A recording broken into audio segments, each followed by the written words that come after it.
ADC संगबारियाव कायनि चिजार आजक थायनो Congress बदलनि बखाक्ति रोजांनाय candidate कक्टेशल कक्टमा थुमनाय रोगनि बिस्कांगो ADC संगबारियाव तियि कक्सानानि थाङै अकगनो शाखा कांग्रेस बदलनि एमएलए सुदीप राय बर्मन आश्ला कक्सानानि थाङै कांग्रेसनि एमएलए सुदीप राय बर्मन शाखा फाइनि एडिसी संगबारियाव कांग्रेस बदल केबोबाय एलायन्स टंगला खने ते कायनि चिजार आजक थायो साइसनो बादायनि हिनै फियाबा चुंबाय गुबुन बदल एलायन्स फाइना हनके चिनिवान संमौते सामु हमंबाय गदाले एलायन्स फाइनानि नांनाय हिनै आश्ला प्रदेश कांग्रेस भवन काशा बान्दनि बिसिंति फाइनि एडिसी संगबारियाव बादायनाय कैंडिडेट रोगनि लिस्ट नाम काहिनै গণতান্ত্রিক পদ্ধতিতে তারা লড়াই করবে আমরা লড়াই করব আমরা তো কোনো কটূক্তি কিছু নেই কিন্তু অতীতের অভিজ্ঞতা নিরিখে মানুষ ভোট করবে সিপিএম দীর্ঘদিন ক্ষমতায় ছিল এডিসিতে ক্ষমতায় ছিল রাজ্য প্রশাসনের ক্ষমতায় ছিল এডিসির কি অবস্থা দুরবস্থা মানুষ তাদের দৈনন্দিন বাস্তবতার নিরিখে ভোট করবে কংগ্রেস সুযোগ চাইছে কংগ্রেস সুযোগ দেবে এটা আমরা প্রত্যাশা রাখি মানুষের কাছে এখনো বিজেপি এবং মথা তাদের প্রার্থী তালিকা ঘোষণা করেনি বা আনুষ্ঠানিকতার কোনো বিষয় নেই পুরোটাই অভ্যন্তরীণ বিষয় কিছু বলবেন কি আতাদের জন্য দুটো দল দিল্লিতে ঘন ঘন বৈঠক চলছে দুইটা অপোজিট মেরুর দল এটা হচ্ছে সুযোগ সন্ধানে আতা নীতিহীনতা আতা এরা তীব্রমাথা আমরা যে ডিমান্ডটা উত্থাপন করেছি বহু আগে তীব্রমাথা তো সেদিনকার দল তো আমাদের যে ডিমান্ডটা যে রোমান স্ক্রিপ্ট এটা বিরোধিতা করছে বিজেপি তীব্রমাথা এই ডিমান্ডটার সপক্ষে আবার তুলেছে এবং বিজেপি পরিষ্কারভাবে 3 ভাষায় বলে দিয়েছেন যে দেবনাগরী স্ক্রিপ্টই হবে নো রোমান স্ক্রিপ্ট তারপর আঘাত হচ্ছে এরা এডিসির হাতে অধিক ক্ষমতা দিতে চায় না 125তম সংবিধান সংশোধনী বিল আনতে চাইছে না তীব্রমতা চাইছে তারপর আঘাত হবে তীব্রমতা চাই গ্রেটার ত্রিপুরাল্যান্ড বিজেপি এবং আমরা বিরোধিতা করি তারপর আঘাত হচ্ছে একে অপর মুখ্যমন্ত্রী চ্যালেঞ্জ ছুড়েছিল কোনো অবস্থাতেই বিজেপি 28টার মধ্যে 28টা আসন জিতবে প্রদ্যুৎবাবু বলেছিলেন 28-এর মধ্যে 28টা আসন জিতবে তারপরও আঘাত হচ্ছে বিকাশ ধর্ম ওদের দলের নেতা বলছে পোল্ট্রির মুরগির মতো ছিঁড়ে নেবে তীব্রমাথাকে তারপরে এরা আতাদের জন্য ব্যতিগ্রস্ত তো এটা হচ্ছে কি এটা হচ্ছে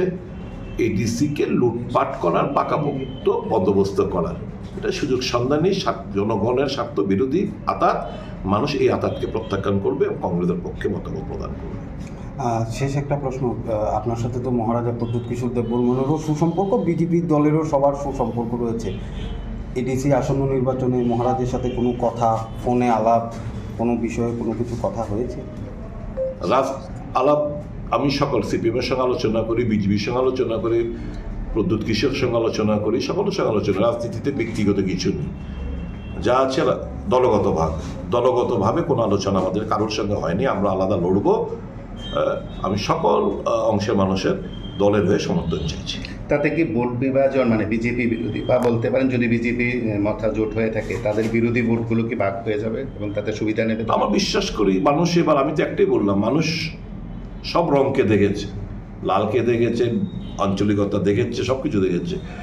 যারা এডিসি মানুষ ত্রিপ্রাসা জনগোষ্ঠীর জন্য যারা এডিসি গঠন করলো তাদের সুযোগ দেয়নি যারা 17 থেকে 20টি রিজার্ভ আসন বাড়ালো 3-3টে আসন তাদেরকে ক্ষমতা দেয়নি যারা বনাধিকার আইন দিল তাদেরকে সুযোগ দেয়নি যারা কাজের অধিকার দিল তারা সুযোগ দেয়নি যারা স্বাস্থ্যের অধিকার দিল কংগ্রেস তাদেরকে সুযোগ দেয়নি যারা শিক্ষার অধিকার দিল তাদেরকে সুযোগ দেয়নি আমি তো মানুষের কাছে আবেদন করব কংগ্রেসের সুযোগ দিন ভালো কাজ করে দেখাবে পার্থক্য তখনই আপনারা বুঝতে পারবেন আসলে বিজেপি এটি প্রামতা বদলনি অ্যালায়েন্স নতুন শাখা কংগ্রেসনি এমএলএ সুদীপ রায় বর্মন না আমরা কোনো শক্তির সাথে আতাত আমাদের নেই আপাতত আমার জানা নেই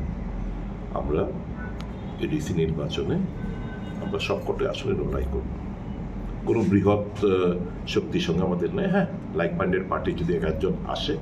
আমরা ওয়েলকাম কিন্তু আমরা বৃহৎ শক্তির সঙ্গে কোনো আমাদের আতাত নেই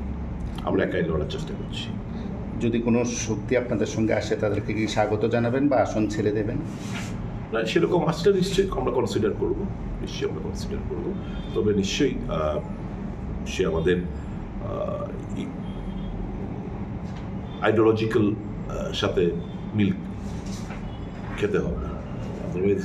আইডিওলজিক্যালি ডিফারেন্ট আমরা সুযোগ সন্ধানে যেরকম বিজেপি আর মতার মতো আঘাত আমরা চাই না। আপনাদের তরফে এখন পর্যন্ত কতটা আসনে লড়ার সিদ্ধান্ত নিয়েছেন, না 28টা আসনই লড়বেন? সব কটা 28টা আসনে আমরা লড়াই করব। প্রস্তুতির হিসাবে আজকে কি হচ্ছে? আজকে সব নমিনেশন পেপার সব ক্যান্ডিডেট ফাইনাল হয়েছে, ক্যান্ডিডেটরা এসছেন,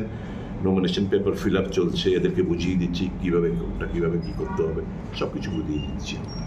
আপনাদের নাকি পাহাড়ে ক্ষমতা নেই এরকম প্রচার দিচ্ছে আমাদের জোট সঙ্গীত অতীত। আমাদের ক্ষমতা বলতে আমাদের সমর্থন আছে, আমাদের কর্মী আছে। হ্যাঁ, বিজেপি মথা সিপিএম এর মতো আমাদের অর্থনৈতিক ক্ষমতা নেই, সেদিক থেকে নিশ্চয়ই আমাদের দুর্বলতা এই দিকটা। আদারওয়াইজ রেজাল্টই প্রমাণ করবে যে আমাদের সমর্থন ভিত্তি কতটুকু আছে। যদিও আমরা দীর্ঘদিন বাদে আমরা লড়াইটা করছি, আমরা আঞ্চলিক দলগুলোর সাথেই আমাদের সমঝোতা করে নির্বাচনটা আমরা লড়তাম, কিন্তু এই প্রথম বার পুরো শক্তি নিয়েই আমরা ঝাঁপিয়ে পড়ছি। একটা আন্ডার কারেন্ট তো আছেই, আমাদের কংগ্রেস মানুষ সুযোগ দিয়েছে সমস্ত দলগুলোকে, সিপিএমকে দিয়েছে, রিজনাল পার্টিগুলোকে দিয়েছে। কংগ্রেস যারা এডিসি উপহার দিল রাজ্যের আদিবাসীদের স্বার্থে, তাদের কোনোদিন ক্ষমতায় বসেনি, এই একটা সেন্টিমেন্টও আদিবাসীদের মধ্যে আছে। দেখা যাক সেটা ভোট বাক্সে কতটুকু প্রতিফলিত হয়। আপনারা কোন কোন বিষয়টিকে তুলে ধরবেন এই ডিসের নির্বাচনে? আমরা তো অর্থনৈতিক, সামাজিক, রাজনৈতিক, আদিবাসীদের আরও ক্ষমতায়নের কথা বলবো। Central share of taxes direct যেন এডিসি কর্তৃপক্ষ পায় তার কথা বলবো। 125th অ্যামেন্ডমেন্ট বিল, যেটা সংবিধান সংশোধনী বিল, এটা পার্লামেন্টে যাতে খুব দ্রুতর সঙ্গে পাস হয় এবং ভিলেজ কমিটি তারপরেই যেন অনুষ্ঠিত হয়, তাহলে ত্রিস্তরীয় পঞ্চায়েত ব্যবস্থাপনা ভিলেজ কমিটি হবে এবং অধিক অর্থ ওখানে যাবে। 125th অ্যামেন্ডমেন্ট বিল আমাদের রোমান স্ক্রিপ্ট নিয়ে আমাদের কংগ্রেসের দীর্ঘদিনের লড়াই, সংগ্রাম, আন্দোলন, আমরা এটার উপর জোর দেব। সর্বোপরি অর্থনৈতিক, সামাজিক, রাজনৈতিক দিক দিয়ে আদিবাসীরা যেন আরও বেশি ক্ষমতা হয়, মালিক হন, তার জন্য আমরা আমাদের মূল এজেন্ডা থাকবে এগুলো। আমরা ফালতু কমিটমেন্ট, ভোটের জন্য আবেগজনিত কোনো ডিমান্ড আমরা প্লেস করব না। আমরা জানি এই রাজ্যের আদিবাসীরা মানে খুব কষ্টে, যারা ইন্টেরিয়রে থাকে খুব কষ্টে জীবনযাপন করছে, পানীয় জলের ব্যবস্থা নেই, স্বাস্থ্যের কোনো ব্যবস্থা নেই, তাদের হাতে কোনো ক্ষমতা নেই, টাকার স্কেরসিটি, কাজ নেই, খাদ্যের অভাব, সমস্ত দিক দিয়েই তারা পিছিয়ে পড়ে রয়েছে। আমরা চাইছি, কংগ্রেস চাইছে এদের হাতে আরও অধিক ক্ষমতা, আরও অধিক টাকা, সরাসরি টাকা, সেন্ট্রাল শেয়ার অফ ট্যাক্সেস, সব আদিবাসীরা ইনডাইরেক্ট ট্যাক্স দেন, ইনকাম ট্যাক্সের আওতার মধ্যে আদিবাসীরা নেই, কিন্তু বাকি সব ট্যাক্সে যে জিনিসপত্র যাই দোকান থেকে কিনবে সবগুলো ট্যাক্স, তাহলে এই ট্যাক্সটা কালেকশনে দিল্লি যাচ্ছে, দিল্লি একটা ফর্মুলাতে ত্রিপুরা সরকার টাকাটা দিচ্ছে। তাহলে এই যে আদিবাসী এলাকার মধ্যে যারা জিনিস সামগ্রিক দোকানপাট থেকে যে জিনিসটাই কিনুক না কেন, তারা যে ট্যাক্সটা দিচ্ছে ইনডাইরেক্ট ট্যাক্স, তারা কেন এডিসি সরাসরি পাবে না, এটা আমরা এই ডিমান্ডটা আমরা তুলে ধরব। বর্তমান প্রশাসনে করাপশন নিয়ে আগে সরব হয়েছেন, এডিসি বলুন, আপনার রাজ্য প্রশাসন বলুন, একদম বুথ স্তর থেকে, একদম পঞ্চায়েত ভিলেজ স্তর থেকে মহাকরণ পর্যন্ত দুর্নীতি ছেয়ে গেছে। এই দুর্নীতি মানে দুর্নীতির এই ক্লাচেস থেকে এই রাজ্যটাকে বের করে আনতে হবে, জনগণের সমর্থন চাইছে। রাজক রাগলে নিশিমি প্রণাম নিকটম চিনি খরাং।